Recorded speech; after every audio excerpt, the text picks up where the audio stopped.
Pension reform, county referendum number 1, solves the problem. It solves our unfunded pension liability, and it does it by securing a source of revenue without raising taxes. We look at what I've done over the last 2 years working with council. You talk about a commitment to public safety. Many of the naysayers, many of the folks that want to see taxes raised, that's their easy go-to, said we couldn't add police officers, said we couldn't enhance public safety, said we couldn't do infrastructure without a tax increase. The first budget was 40 cops, 40 community service officers, in infrastructure that had been neglected without a tax increase.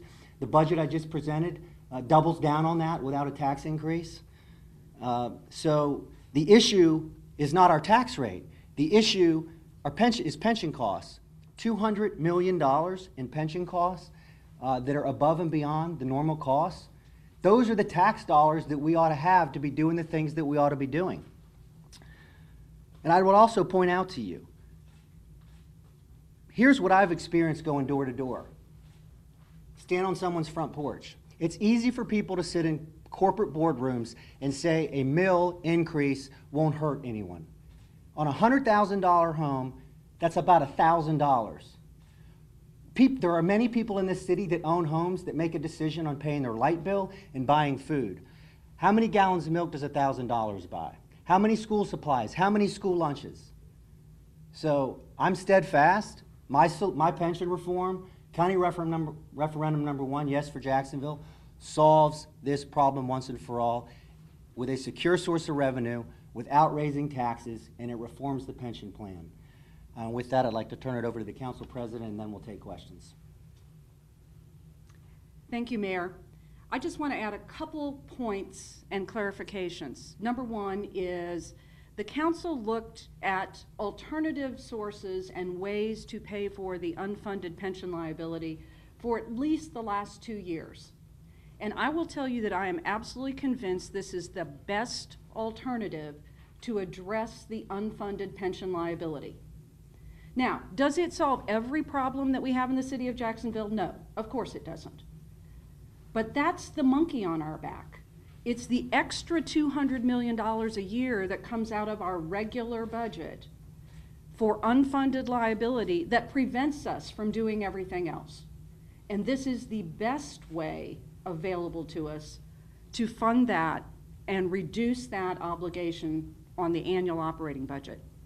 Second thing, the suggestion that raising the millage rate is the answer to all of our problems, you need to take into account not only what the mayor said regarding how this impacts regular folks, but also look at the population growth in the surrounding counties. Look at Nassau, Clay, and St. John's and how they are growing so much faster than the city of Jacksonville and what their tax rates are, county tax rates, in comparison to our consolidated government tax rate.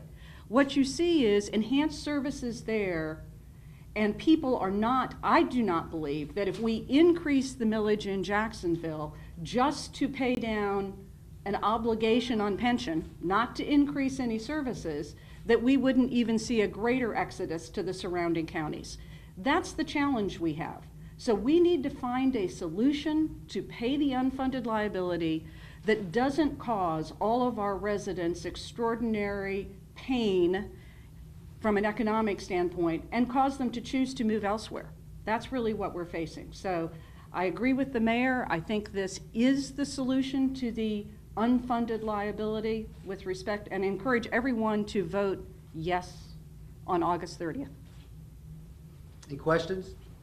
Yeah, Mr. Mayor, we talked about the pension, but there's even if we go back the past 2 years and we say 80 officers, there's a huge disparity between 80 and 400. So 147 officers were cut by the previous administration. We are working our way back to making sure that we have the right number of police officers in this city to be a safe city. I work hand in hand with the sheriff on that, and the requests that he has put in the last 2 years, we've been able to make happen.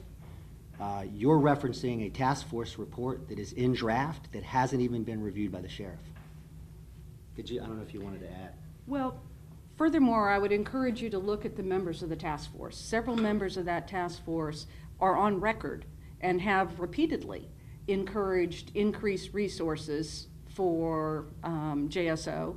And so it should not be surprising that that would be part of their recommendation, but whether that is the ultimate recommendation and whether that is truly a credible assessment looking at data, again, we're a consolidated government, so if you're comparing to what a municipality and a county have, our whole idea of becoming consolidated was we were going to have economy of resources and efficiency. So I think that it bears looking at some of that, the background behind that recommendation.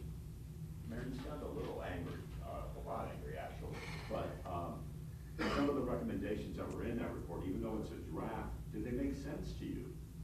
Some of the other recommendations besides the property tax increase? No one can question my commitment to public safety. I've been clear on it, I've been committed to it, and I've delivered on it, and will continue to do that. Have added officers, will continue to add officers, have funded and budgeted for the necessary resources and asks, and will continue to. It's interesting to me that 2 days before absentee ballots drop, the news coverage is nonstop on a draft report that the sheriff hasn't even reviewed, a news cycle that suggests that he supports a tax increase, that suggests that he doesn't believe that our pension reform solves the problem, both of which are wrong. And this is 2 days before absentee ballots drop. It begs a question on motivation. I don't know who and where it's coming from, but it's a big question that ought to be answered.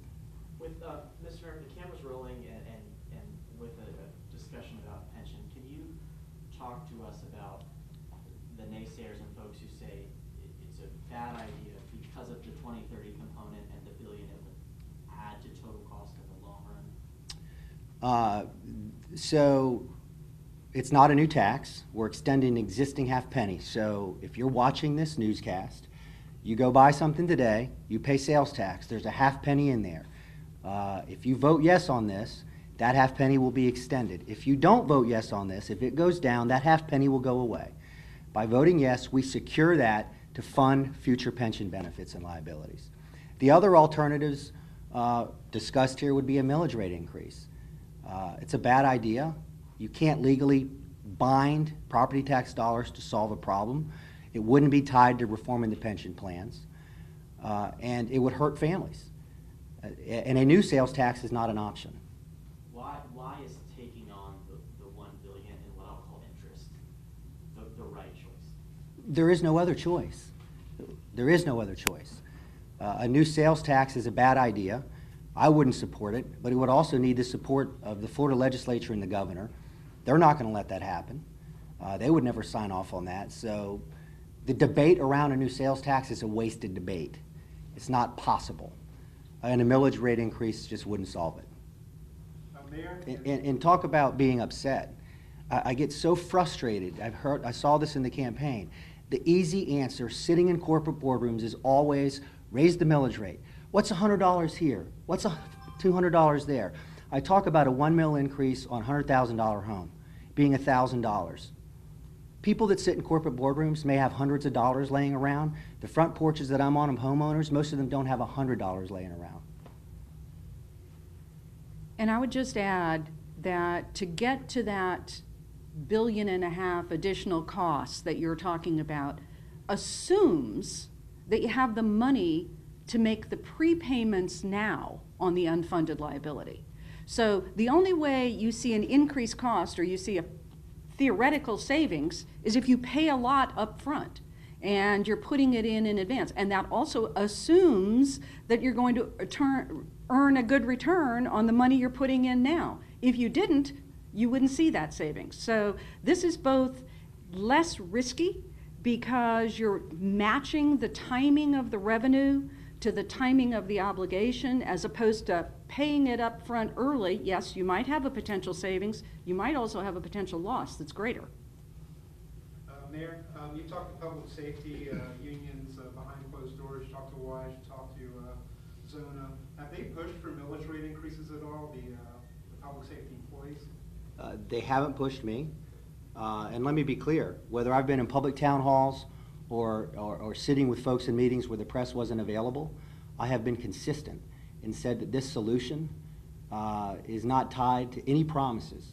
It's simply about solving liabilities that we owe, $2.7 billion in liabilities that we owe, and solving it with a secure source of revenue that doesn't raise taxes.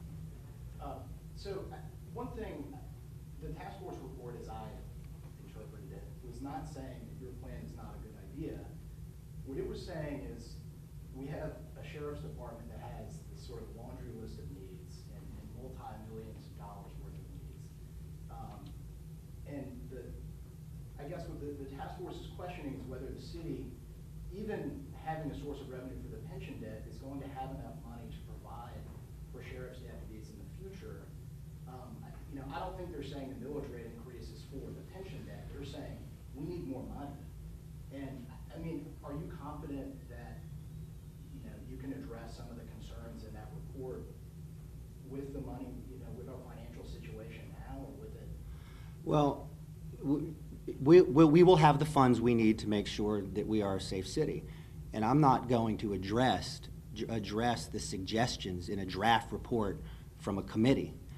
I will address the needs of the sheriff's office with the sheriff, Mike Williams, himself indirectly. And as I stated before, he's laid out his priorities the last 2 years. We've spent a lot of time together, and we've been able to budget for those. So we will continue to do that in the years ahead. In terms of capacity in the operating budget, we solved this unfunded pension liability, and we've had the discussion. There will be budget relief. We will be able to do what we need to do in the years ahead. Mayor, can I ask on the millage rate? I thought that it was $1,000 per mill, so wouldn't a 1 mil tax increase for a $100,000 home, that would be? So after you take the exemption, $500. It would be $100, okay. Maybe I can circle back with your staff. Yeah, I thought it sure. was not that big a tax increase. Sure. Let me tell you what, $100.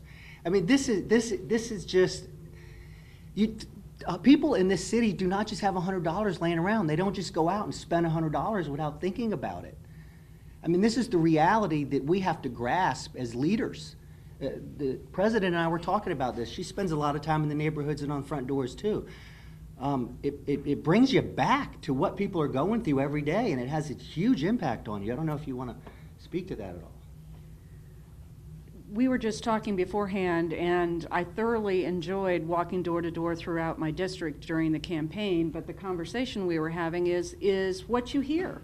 The people who have a dental issue and can't afford to go to the dentist. The kinds of conversations about people who've lost a job or have retired and are living on their retirement savings. There are a lot of people whose budgets are very, very tight in Jacksonville.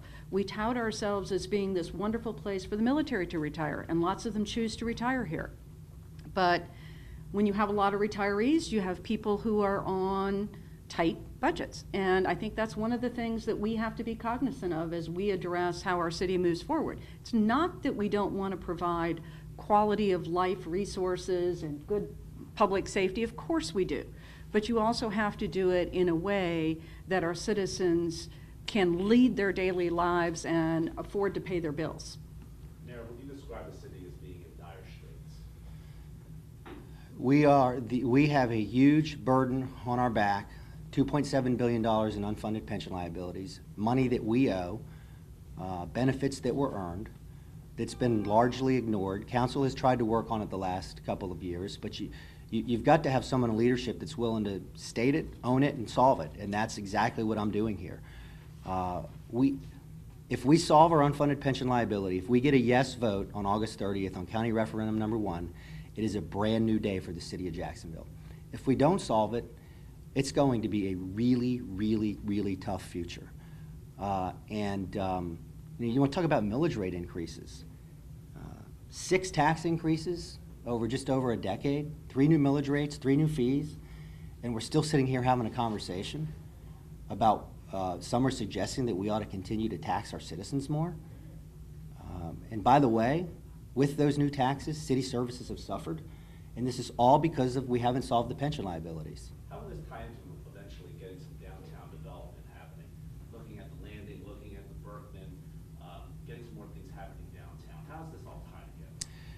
Look, whether it's potholes in certain zip codes, infrastructure that's falling apart all around our city, to downtown, to every neighborhood. I mean, this is all, it's all tied up in our inability to do some of the things we ought to be doing because of the unfunded pension liabilities and the pension costs.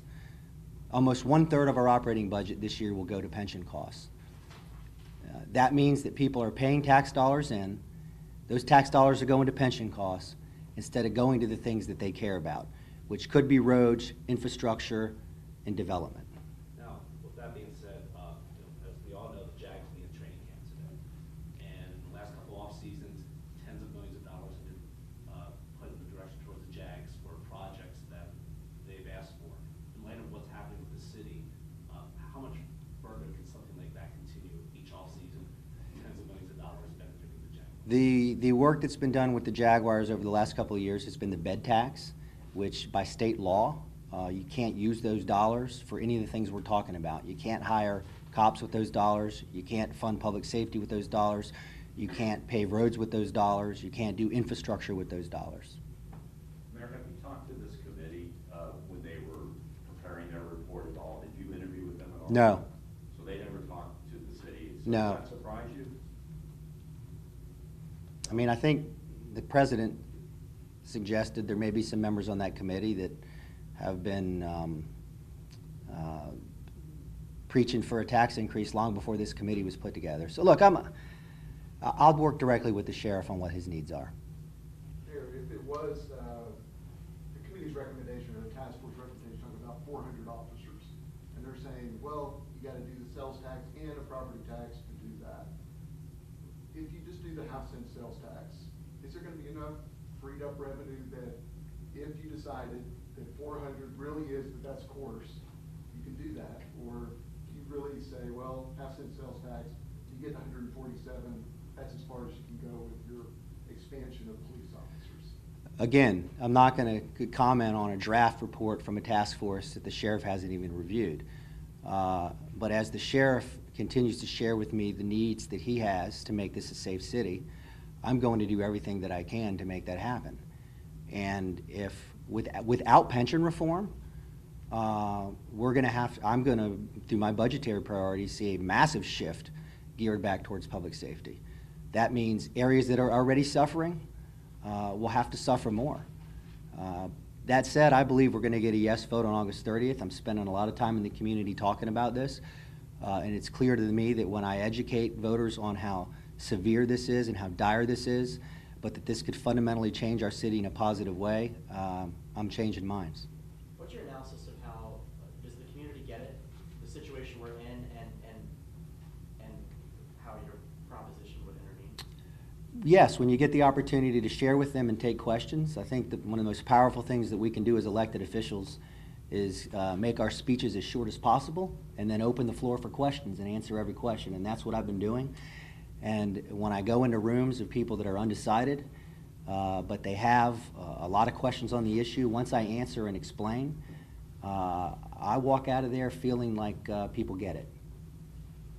Just wanted to follow up. You said over the past decade, there have been 6 tax increases, property tax hikes. Is that what that is? 3 new fees and 3 millage rate increases. So you talk about the garbage, the JEA fee, those fees. The 3 fees that were implemented, yes. We can get you the specifics on those, but yes. Councilwoman Boyer, this is a question for you. You talked about the population going to the suburbs and not here.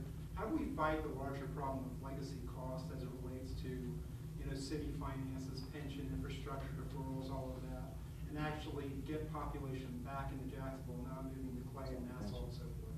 Well, obviously, solving the pension is a big part of it. I mean, that's the first step, because the thing we keep talking about is if you look at our billion-dollar budget and you assume that the normal cost that you would normally be paying is about $80 million for the pension liability, and we're paying $280 million. So $200 million out of the billion, a fifth of the city budget that is discretionary dollars that you could use on downtown development, that you could use on enhanced Hemming Plaza or park programs, that you could use on the kinds of things that attract residents, the quality of life things. Obviously, with the remaining 800, we got to pay the debt service. We don't have any choices about that. The things that are mandatory are getting paid. But that 200 is all the discretionary dollars that can make the city better. And that's why it's so important that we solve this issue, take that monkey off our back, and then look at the bigger picture. I also think that there is an opportunity going forward, and I'm going to be talking to the mayor about it, to do a much better job of coordinating with our independent authorities, other local government, state government, about how we use various funding sources in coordination to accomplish some of those legacy infrastructure challenges. And I think we saw an example of some of that in this budget that was presented, where the JTA has allocated federal grant dollars that they have for some of the ADA requirements we have to fund this year. All right. Real quick, you talked about the team earlier. SMG is accepting a big award for the stadium today, and obviously that's a big part of the budget. I don't know if you've been looped in or not. I can catch up with you on that one later. We are going to the playoffs this year, though. Nate, did you have another question? Well, I did, yeah, I wanted to ask, your initial reaction to the task force report. You said this millage rate increase, this is something the elites typically recommend. You know, are the task force members, are those like the elite? I mean, is that what you were saying? People sit around in boardrooms and conference rooms and make decisions about how to tax people without having any understanding of what $100, what $500, what $1,000 means to families that own homes, by the way.